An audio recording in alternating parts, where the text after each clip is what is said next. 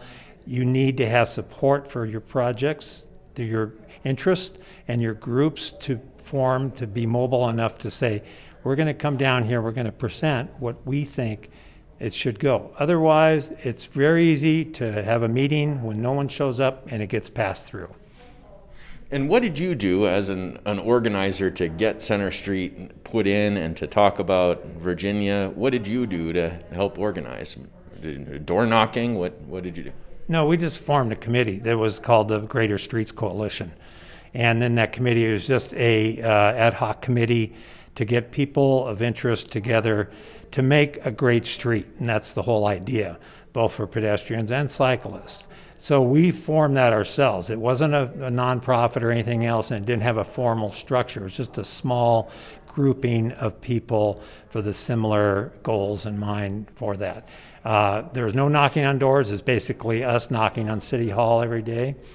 Every time something come up, we have to go down to the meetings. Every time a meeting came available with the mayor or with the city council persons, we could go down there and talk face to face with them, which we did, and they were very good about listening to those requests that we did. They had all of inputs from all different types. We were one group, but we got labeled. We got labeled those bike people. That's not what our goal was. Our goal was to make a greater street. So anytime we came around, we got labeled as a bike people and not business people. Well, I'm a businessman and I like bikes too. It just happens to be I'm in the bike business. But there's also the business people who have a right to see what their street, what their town is developing as. If you don't participate, you don't get anywhere. So it's up to all of the groups, no matter what, all citizens to be citizens, to keep going forward with ideas and be participative in those meetings and in those City Hall conferences, you know, to be heard.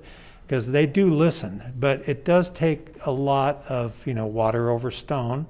And also you're going to run into different factions and different resistance that you may not have known, such as economic fears of economic slowdown. It's been proven over and over and over again in Santa Barbara and many other counties, countries and cities that when you put this stuff in, trees, landscape, wide sidewalks, pedestrian, bikes, etc., that property values skyrocket, they go up, people come in. It has to be done and has to be looked at a long-term project that way. So that's where we run into different people that are basically making claims that are not necessarily founded, say like, it's going to make my business go out of business. Well, it's not necessarily true at all. What it's going to do, it's going to reformat it so people will be invited and they'll be incentivized to come down and walk around the neighborhoods, bike around the neighborhoods, enjoy a neighborhood back again instead of a freeway. And so to push back against this idea that we're bike people. Mm-hmm. How do you push back against that and say we're not just bike people, we're business people, we're coffee people, we have cars too? What do you say? We are people that are interested in a good future for Reno. Period. I mean, that's what it is. It's not a label situation. It's not a pigeonhole of us into any one particular idea. It's for the betterment of all. And that means all included. So we're trying to make a better world for everybody, better place to live, more desirable place to live as well too, for the city of Reno to showcase. So it's a double gain with a lot of the things that we're trying to do, not just necessarily for single purpose issues. That's not what we're about. Most people think and put us there, oh, you just want bikes or whatever. We think it's much more dimensional and much more subtle and complex than that. Over the years, the 50 years or whatever it is that you've been working on these kinds of things, what would you say was a misconception that you had at the beginning and something that you learned is really important to do? Get involved, and get involved on a regular basis. Don't be afraid to go up and speak your mind at City Hall, but have your homework done. I can't tell you how many times I go down to City Hall and people are ranting and raving and they're using their emotions to make a point. That doesn't work. I'm sorry. It's a lot of great feelings behind it. Know your homework, know the statistics, go down there with an informed viewpoint and not just an emotional viewpoint. That's number one of anything. If you have that, you go forward with, you've done your research, you will be listened to. But you won't be listened to if you're just ranting and raving. Have you seen that in some cases that the leaders don't have the information that they need as well?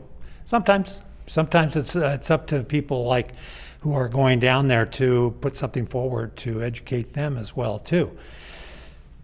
Like they're not acting like they know everything. They're there to listen. They're there to listen, and they're there also to know about other cities and stuff that are doing things. For a good example, analogous to that would be Carson City. So at the same time, the Reno Rapid Transit for Midtown and UNR was going on and the squabbles back and forth, Carson just did it, and they did it right. So it's a case of political will, and it's a case of this is what we're going to do for the better of all future. So there's examples that happen in the middle of things happening. So Carson City's a good example of that. They took away a lot of the parking. They have off-street parking. They made bike lanes. They made it a pedestrian-friendly area. It's changed the whole nature of Carson City now by a huge amount. So these examples are there. There are examples of Santa Barbara, other places that have done it 40 years ago, and now they're reaping the benefits. Reno's had a lot of missteps in the past with planning and everything else, so it tends to go from administration to administration. That's all they're looking for sometimes, is to get a gain on their 4-year watch. But it takes a vision. It takes a vision for people to realize and to hold on to a vision that are the powers to be. And that's not easy to do, because your vision's going to come true when you're long gone, and that's what really counts. Now, assuming that Center Street happens, or it's something that's going on now as well as Virginia, is there one thing that you think that would be a good next step? Is it a bigger view of more connected bike paths and protected bike paths, or is it like we need a bunch of bike parking, or what would you say is a good next step? No, it's definitely connectivity.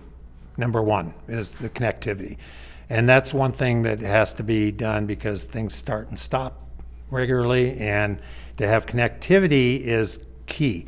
So you might be using it for utility use, you might be going transportation, you might be using it for recreation. I need to get to that part of the city through recreation. So you have to have north, south, east, and west connecting points of connectivity. So that's in and should be incorporated within that master plan from the RTC to incorporate that in. But connectivity is a big thing. That's the next step. Don't give up the fight the good fight, but also just keep realistically and keep in mind that realistic goal that can be done. There's certain things that can't be done. You just can't do it. Pick your battles. Don't pick a fight you can't win, basically. And there's lots of ones out there you can't win for whatever purpose. It doesn't matter. Just do as much education, as much research, as much knowledge as you can to present yourself as a person who really has thought this out whenever you do. Like, what's one that you can't win? It could be just, groups that are way bigger than you. Casinos could be one. Traditionally they were, but they're not as important now. But think about how that influences. There are people versus a casino. Casinos pay a room tax. Casinos do gambling tax. So they hold a lot of weight. but it can be a David and Goliath story too. I've done these fights before with other things, and be surprised if you have your research done and you present things really thoroughly and well, no matter what lawyers you're going up against, anything else, if you have a clear shot at doing something with the right amount of input that you have, you'll succeed. But know your limitations. You can't win every battle. All you do is you win some, you lose some, you move the needle some. That's all you have to do. All right, well, how's your business going? Oh, it's booming, yeah. It's booming. We can't even keep bikes in stock, so yeah. And everything comes in that goes out immediately. We've streamlined things down. We've remodeled and everything, so it's streamlined, more minimalist look. That's okay, that's what we do, but that's also reflects what you can actually buy. So people are buying bikes, but they've already been sold up to a year ago. So we're forecasting a year in advance. We sell a year in advance. So I got 4 in this week that were people were waiting since April or March, and they're in. So they're gonna get their bike. Wow. So they came in here and ordered a bike a year ago almost, and now it's finally here. That's the way it is. That's the world we live in. But if your forecast is sharp enough to forecast and order a year in advance, you will be fine. That's why we have 3 brands, and we just basically do that. Speaking of forecasting and seeing this purchasing environment that's going on, what do you anticipate for the future in terms of bicycling? There's a lot more out there on the road, or what? Yeah, it's off-road, it's on-road. I'm involved off-road myself in trails.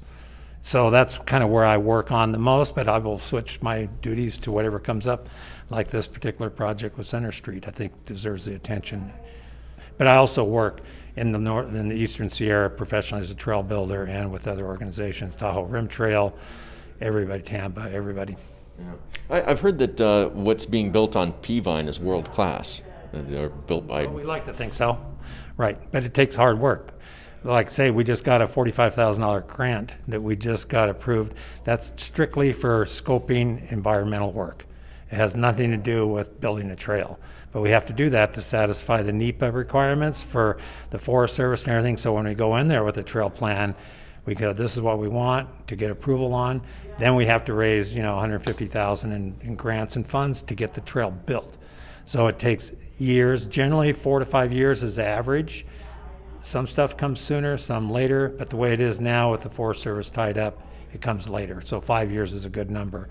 And probably a couple $100,000 for, 10 miles of trails. It's kind of funny. It has me thinking about city riding versus mountain bike riding, and that a lot of people are switching to mountain bike riding just because it's safer.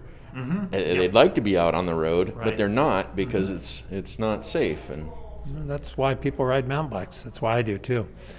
But if we give them a place to ride, they will ride and feel more safe and we're at that zone that they can ride in. Are you worried that students trying to get down here are putting themselves in danger without something like Center Street in place?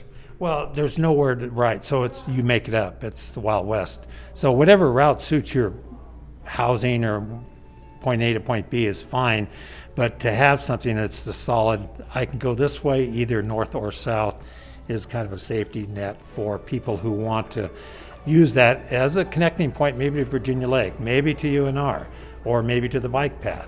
It's connectivity it serves. So most of these projects serve multi-purpose. Just like any trail in the mountain serves a multi-purpose and multi-use as well too. They serve connectivity, same issues. They serve connectivity on the street, same issues. And when you get to that point of finding when you can get 2 for 1, 3 for 1, 4 for 1 with a project, it becomes a lot easier to sell. Thank you very much for your time. I really appreciate it. Yeah, no problem. Thank you. That's Randy Collins of College Cyclery in Midtown. And that's it for Bike Life. Thanks for riding with me. I'm Kai Plascon, your host of the Truckee Meadows Bicycle Alliance. Today's show was recorded at College Cyclery and nearby, over in Midtown. Do you have a Bike Life story that you want to tell? Give me a call, 775-287-0302. Bike Life is produced by the Truckee Meadows Bicycle Alliance. Donate at bikewasho.org. The show airs every first Sunday of the month at noon.